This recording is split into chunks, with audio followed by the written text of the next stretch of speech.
Keys jingle in my hand as I stand before the front door of my very first home.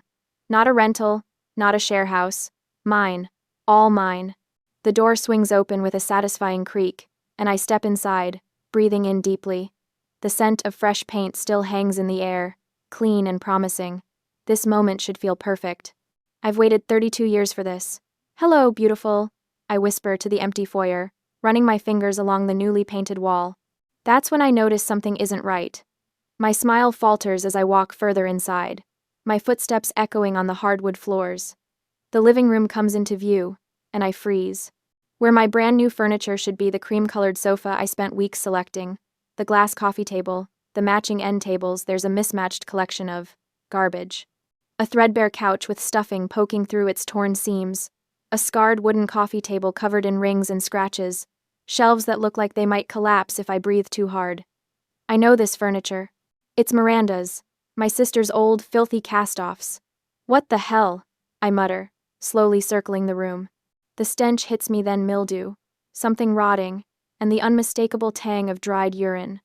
I cover my mouth and nose with my hand, fighting back a gag. My gaze lands on the only thing in the room that belongs, the high-end smart curtains from Miss 10.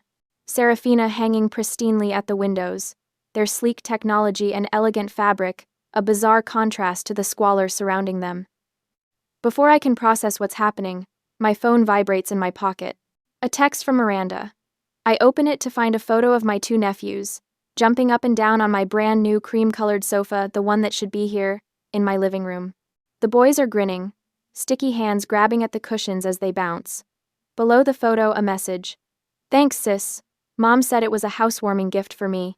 My old stuff is at your place, but you're so good at decorating, you'll make it look great.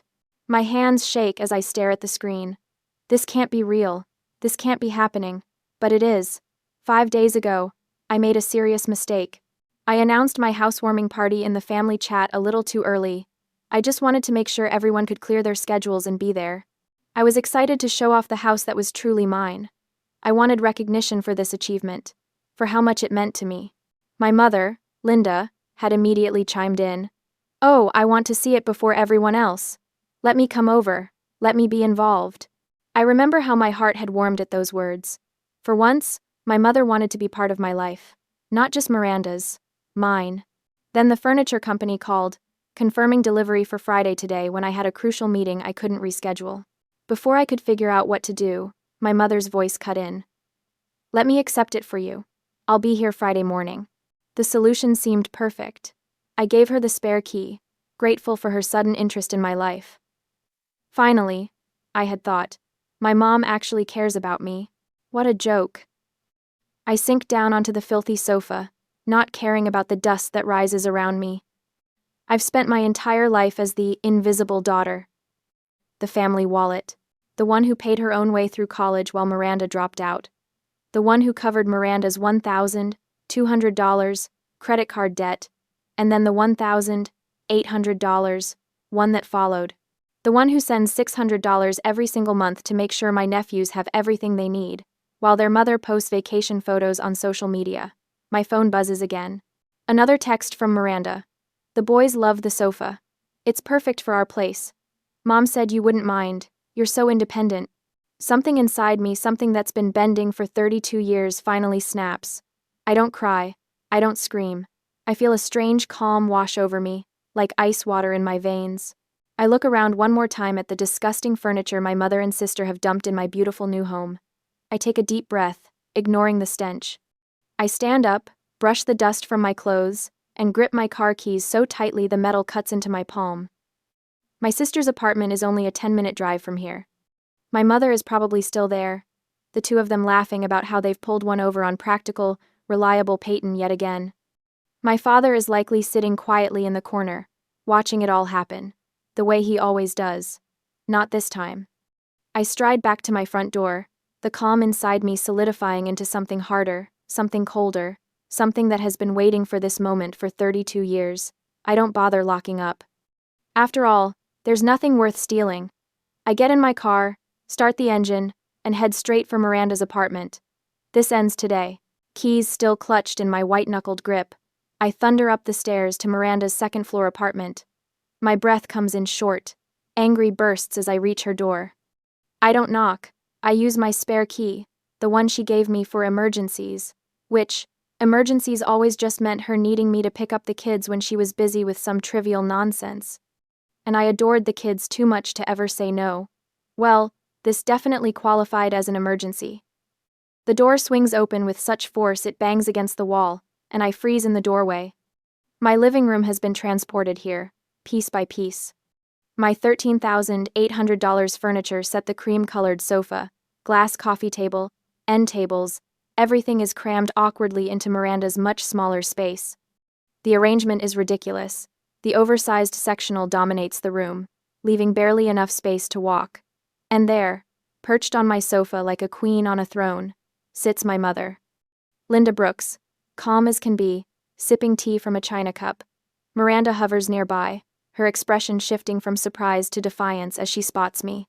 What the hell is this? I demand, stepping inside and slamming the door behind me. Mom sets her teacup down with exaggerated precision. Peyton, there's no need for that tone. No need? You stole my furniture. My voice rises, and I notice my nephews peeking around the corner from the hallway. We didn't steal anything, Miranda says, folding her arms. Mom said it was a gift. A gift? I never… Peyton, Mom interrupts, her voice taking on that reasonable tone she uses when she's about to say something completely unreasonable. You live alone in that big house. Why do you need such expensive things? Miranda has 2 growing boys. I stare at her, incredulous. Because I bought them. With my money. For my house. You're a decor influencer, Miranda chimes in. Just turn trash into treasure. That's what you do, right? Take my old stuff and make it look amazing for your followers. The audacity nearly knocks me backward. You dumped your filthy, broken furniture in my brand new home. That couch smells like urine. Mom gasps, placing a hand over her heart. Are you saying my grandsons aren't house-trained? They're not animals, Peyton. That's not. You're taking toys away from the kids. Miranda cuts in, her voice rising to a theatrical pitch. They love that sofa. Look how happy they are. On cue, my nephews step into view, eyes wide and uncertain. I know this routine. I've seen it my entire life. When confronted, Mom and Miranda instantly transform into victims. This isn't about the boys, I say, struggling to keep my voice level. This is about you taking something that doesn't belong to you. We're family, Mom says, as if that explains everything. Family shares. I take a step forward. Then why didn't you ask me first? Because you would have said no, Miranda replies, rolling her eyes like I'm being completely unreasonable. Yes, I would have. Because it's mine. Mom stands up from my sofa, smoothing her pants. Peyton, honestly, this temper tantrum is beneath you. You should just stop. And go home to prepare for your photo shoot with Miss Serafina on Tuesday. Are you really going to miss that big opportunity just to stand here and fight over a sofa? I freeze, her words sinking in slowly, like poison. How do you know about my photo shoot with Serafina? A flicker of something surprise. Guilt crosses her face before she composes herself. You mentioned it. Obviously. No, I didn't. The realization hits me like a punch to the gut. I haven't told anyone except Luna. Not family. Especially not family. The Serafina contract was too important, too precarious. She knew. My mother knew about the promotional photo shoot with Serafina. This wasn't just theft, it was calculated career sabotage. You went through my emails, I say, my voice barely above a whisper. You planned this whole thing. Before she can respond, the boys rush forward and throw themselves against my legs, clinging to me. Auntie, please don't take the sofa, cries the younger one, tears already streaming down his face. We love it. See what you're doing? Miranda hisses. You're upsetting them. For a moment, I feel that familiar pull, the guilt, the obligation, but something has changed inside me. I kneel down to their eye level, gently placing my hands on their shoulders. Sweeties, I'm not mad at you. I love you, but this is Auntie's property. Your grandma and Mom took it without asking me. You are always welcome in my home, and you can use my things, but not like this. The boys sniff. Usually, I'd cave by now. From the corner of the room, my father finally speaks. I hadn't even noticed him sitting there, silent as always. Miranda, just give your sister her things back. His voice trails off as Mom shoots him a look that could freeze lava. He shrinks back into his corner, defeated. I stand up straight, drawing myself to full height. The clarity is painful, but necessary. My family has been using me for years. My money, my stability, my silence, but not anymore. I'll say it one more time. Pack it up, or you will face the consequences. Miranda steps forward, her expression ugly with contempt. You dare? What are you gonna do? My hand moves to my phone in my pocket. What am I going to do? Indeed. Miranda leans against her kitchen counter, arms crossed, a smug grin spreading across her face. You can't do anything about it, she says, her voice dripping with the confidence of someone who's never faced consequences. My mother nods in agreement, setting her teacup down with a delicate clink. Be reasonable, Peyton. You have that photo shoot with Miss Serafina on Tuesday. You can't possibly let this family matter get out. She smooths her skirt, the picture of composure. Think about your reputation. For once, think about the kids. Miranda adds, gesturing toward my nephews who have retreated to the hallway, watching with wide eyes. They love that furniture. You're really going to take it away from them? They've done this my entire life, wielded guilt like a weapon, treated my boundaries like suggestions. The emotional blackmail, the threats to my reputation, the children as human shields.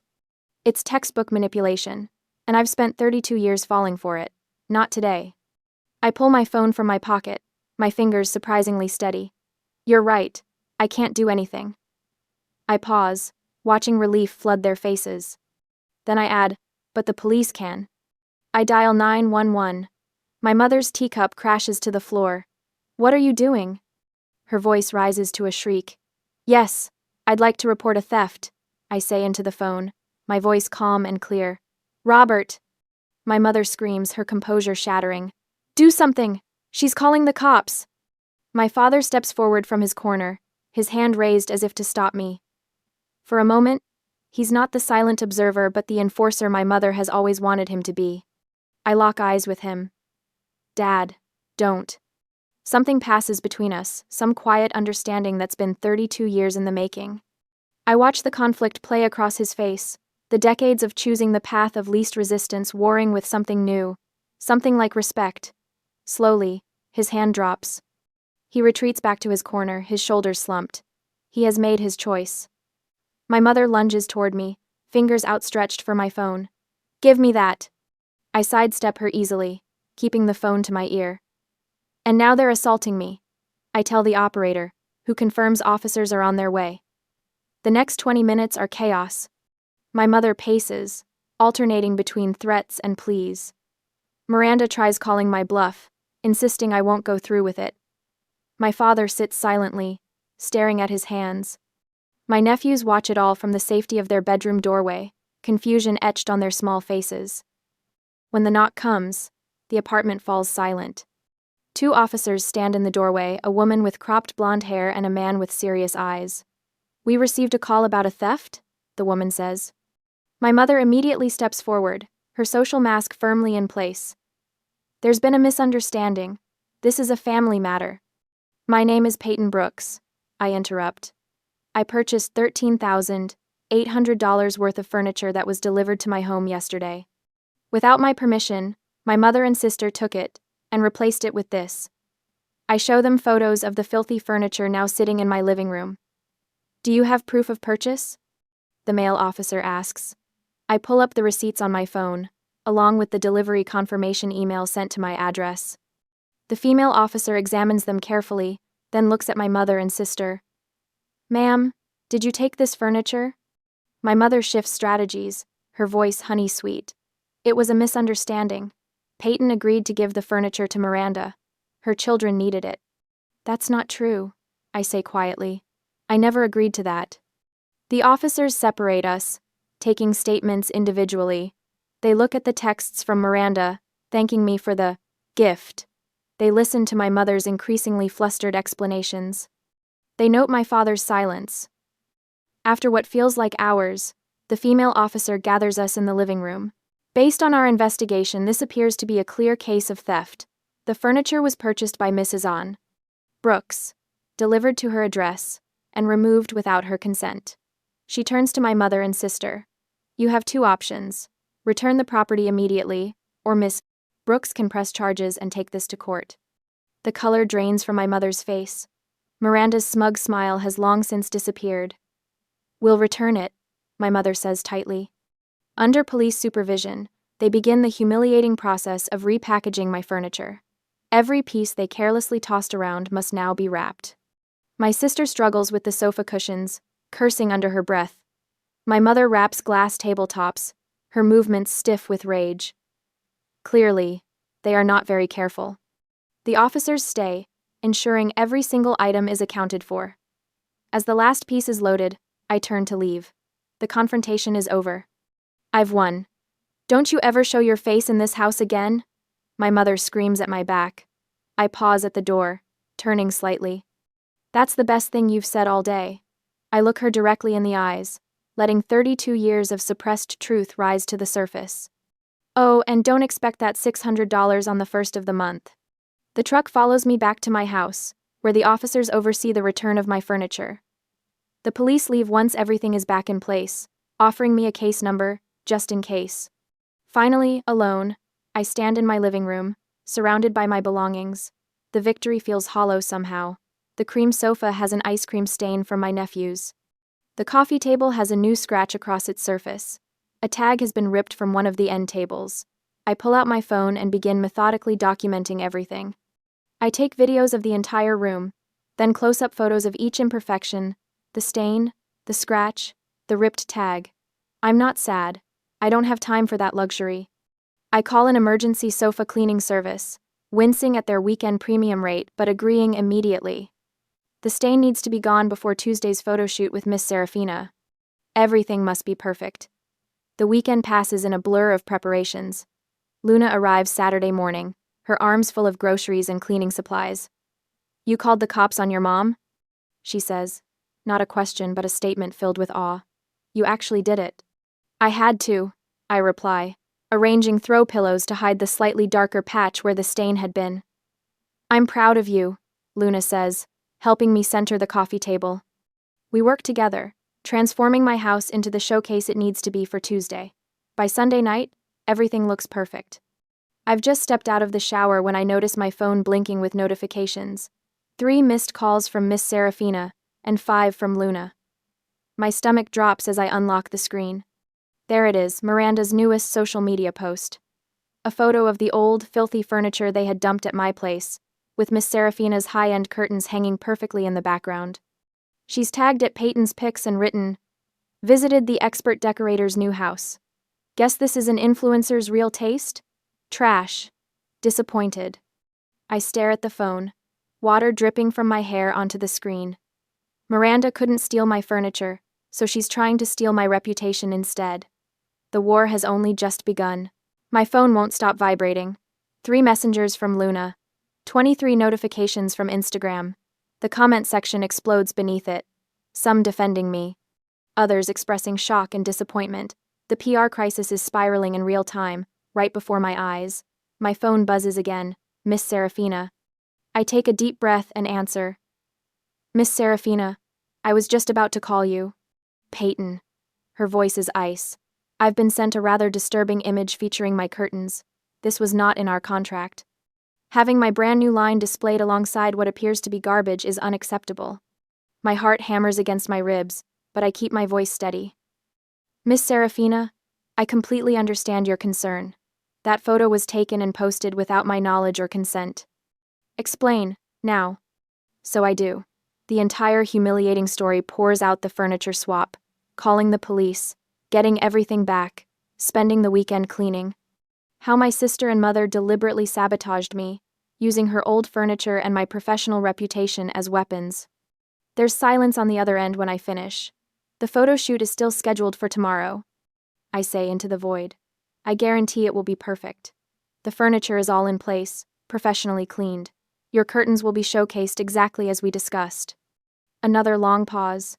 Very well, Miss Serafina finally says. I sympathize with your situation, Peyton. Family can be complicated. But I'm trusting you to deliver what we agreed upon. My team will arrive at 9 a.m. sharp. I won't let you down. Thank you for understanding. After hanging up, I send Luna a quick text. Everything under control. Serafina still on for tomorrow. We'll call you later. I walk to my desk and open my laptop. A new spreadsheet appears on the screen. I title it, Final Invoice. Line by line, I document everything. College debts. $1,200 plus $1,800 equals $3,000. Monthly support $600 x 36 months, $21,600. Gifts 5 years, est, $5,000. Total, $29,600. I stare at the figure, nearly $30,000, the concrete cost of being the family ATM for years. I save the file and close my laptop. Tomorrow, Miss Serafina arrives. The photoshoot transforms my living room into a hive of focused activity. Lighting technicians adjust their equipment while stylists make final touches to the furniture arrangement. Miss Serafina inspects her smart curtains, nodding approvingly as they respond to her voice commands, shifting from translucent to opaque with elegant fluidity. Luna hovers near me, having taken the day off work to be here. She's been glancing nervously at the door all morning. They won't show up. I tell her, knowing exactly what she's thinking. I wouldn't put it past them, Luna mutters. Your mother has the audacity of 10 normal people, and Miranda follows her lead like a puppy. Even they aren't stupid enough to crash a professional photo shoot. The photographer positions me on my pristine, cream-colored sofa, the very one my nephews had jumped on in Miranda's apartment. Now it's immaculate again, not a stain in sight thanks to the emergency cleaning service. Perfect, the photographer says, adjusting my position slightly. Now, reach toward the curtains as if you're about to adjust them. I follow his direction, extending my arm gracefully toward the smart curtains. The camera clicks rapidly. These are stunning, Miss Serafina says, reviewing the first batch of shots. Absolutely perfect. 4 hours later, we have dozens of gorgeous images showcasing my decorating talent and Miss Serafina's innovative curtains. The living room looks like a magazine spread elegant, inviting, and distinctly unlike the trash heap in Miranda's vindictive post. After everyone leaves, Luna and I collapse on the sofa with glasses of wine. You did it, she says, clinking her glass against mine. Crisis averted. Serafina seemed thrilled.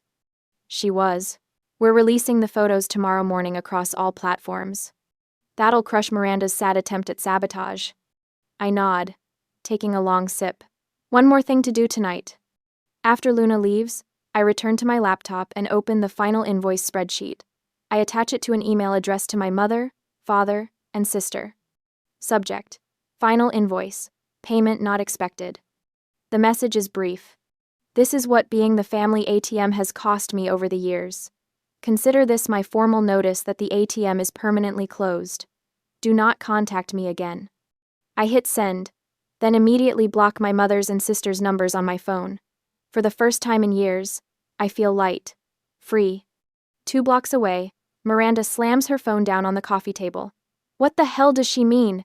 The ATM is closed, she screams at her mother. I need that $600 a month. Linda paces back and forth across Miranda's living room, her face flushed with anger.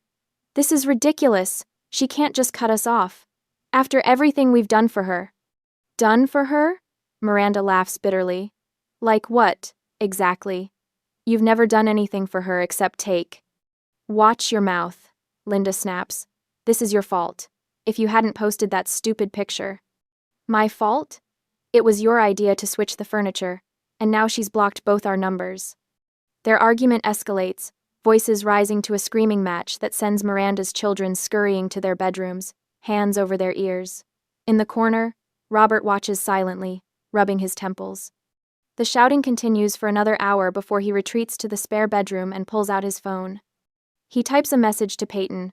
They've been fighting all night. Miranda says you've cut off the money. Maybe you should reconsider, for the boys' sake. He stares at the screen, waiting for a response that never comes. 3 months. 92 days since I'd sent that final invoice. 92 days of blessed silence from my mother and Miranda. My phone buzzes on the kitchen counter. and I see my father's name flashing on the screen. The fourth call this week. I let it ring until it stops, then watch as the voicemail notification appears. With a sigh, I tap to listen. Peyton, it's Dad. His voice sounds tired, defeated. Can't you forgive your mother? She misses you. We all do. The message ends with a heavy sigh.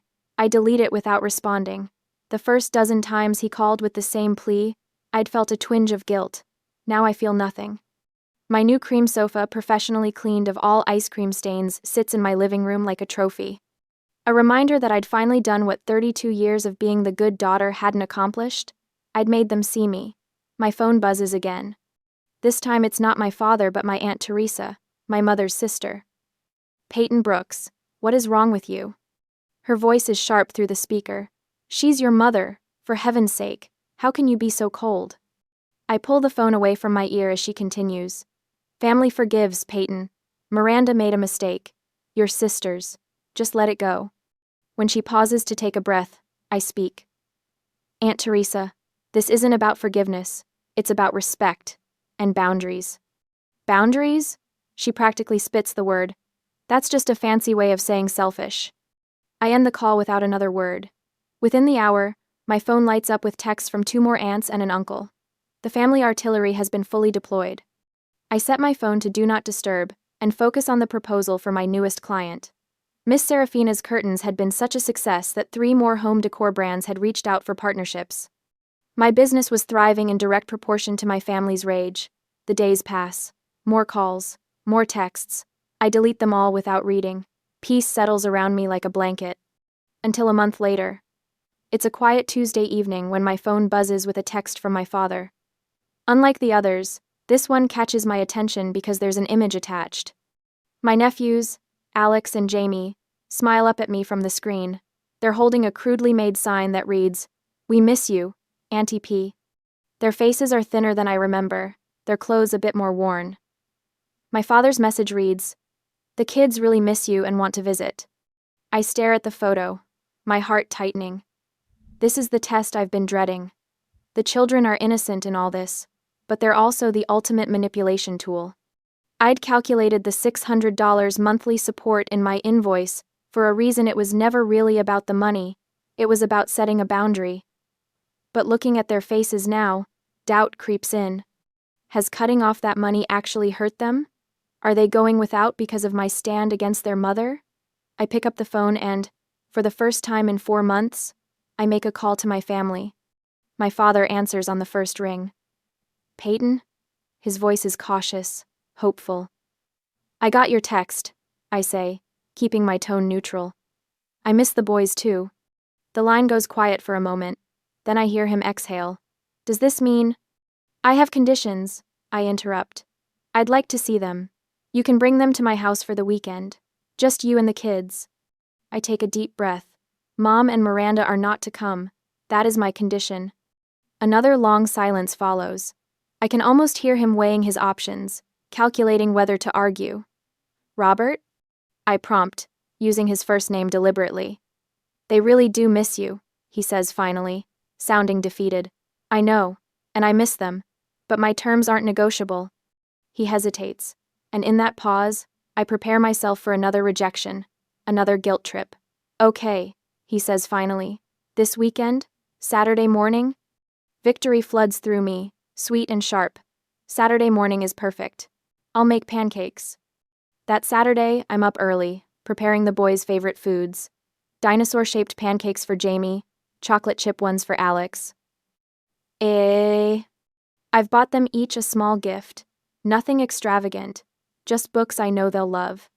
When the doorbell rings, I find my father standing there with 2 excited boys bouncing beside him. Auntie P! They shout in unison, launching themselves at my legs. I kneel down, hugging them tight. I've missed you monsters so much. My father stands awkwardly at the threshold until I nod for him to come inside. He looks older than I remember, the lines around his eyes deeper. The day passes in a blur of pancakes and board games and stories. The boys don't mention their mother or grandmother once. Sunday afternoon arrives too quickly. As the boys gather their things, my father pulls me aside in the kitchen. You know, he says quietly, eyes on the boys in the living room. Since you did that, Miranda has changed. I raise an eyebrow, skeptical. Changed how? He rubs a hand over his face. She had to get off social media. And he clears his throat. She's had to get a second job to support the kids. I wait, not saying a word. The important thing is, he continues, instead of worrying what people think, she's living in reality and focusing on her kids for once. The two of them are happier now. The irony isn't lost on me. My act of self-preservation had forced Miranda to become a better mother. And Mom? I ask, unable to help myself. His expression darkens. She doesn't understand. Probably never will. He meets my eyes directly for perhaps the first time in my life. But I do. You were right to do what you did. The admission staggers me. For 32 years, my father had been Linda's silent shadow, never contradicting, never standing up to her. And now, here in my kitchen, he's acknowledging that I, not my mother, had been right. As they leave, I press containers of food into his hands. For the boys, I say. He nods, understanding passing between us. Same time next month? I'd like that, I reply. I watch them drive away, standing in the doorway of my home. My beautiful, peaceful home, with its cream-colored sofa, and Miss Serafina's smart curtains. The home I defended, the home that's truly mine. I sink into my cream-colored sofa, running my fingers along its pristine fabric. No stains, no tears, just perfect, like everything else in my house now. More wine? David asks, leaning over the back of the sofa. His construction-roughened hands hold the bottle with surprising gentleness. Please. I tilt my glass toward him, watching as he pours. 6 months ago, I never would have imagined this moment, my house filled with laughter, warmth, and people who genuinely care about me. Luna appears from the kitchen, balancing a tray of appetizers. Peyton, these crostini are incredible. The promotions made you an even better host. I smile at the mention of my recent advancement. After the cream sofa incident became a running joke at the office, my boss finally noticed the backbone I'd grown. 3 months later, I was leading my own marketing team. The influencer contracts followed more lucrative ones than I'd ever dreamed possible. Clients loved the authenticity of my new content. Real homes for real people. The doorbell chimes. I excuse myself and pad across my perfectly arranged living room to answer it. You know, Miss Serafina says when I open the door, I never imagined that disaster would lead to this. She gestures to the framed magazine spread tucked under her arm, our collaboration featured in Home and Style. Business partners now, I say, taking the frame from her. Who would have thought? I knew talent when I saw it. She steps inside, even with trash furniture in the background.